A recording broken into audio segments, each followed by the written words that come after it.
Umengameli uJacob Zuma uyemkelile incwadi yokwesula esikhundleni Tshabala namhlanje wabe sembonga ngegalelo lakhe njengosihlalo webhodi lakwa-SABC. Kanti neDA isisemkelile isimemezelo sokwesula OkaTshabalala yathi ukuvula kwecala ngokuqamba amanga ngeziqu zakhe zemfundo isinyathelo sokuqala seqembu njengoba lihlela ukuthathela OkaTshabalala ezinye futhi izinyathelo zomthetho. The first step is to go ahead with the perjury charges. That is the most obvious charge. It's very, very clear in the law that what she did was perjury. There might be a chance that she's also guilty of fraud, and we will look into that. But at the moment, we're very focused on the perjury charges, and we're going to explore that avenue.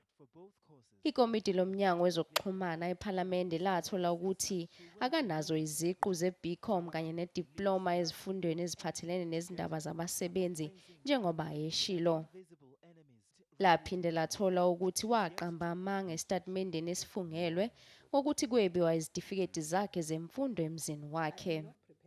Ikomiti lamthole namacala amabili ngokungaziphathi ngendlela efaneleyo labe selincoma ukuthi amiswe esikhundleni sakhe.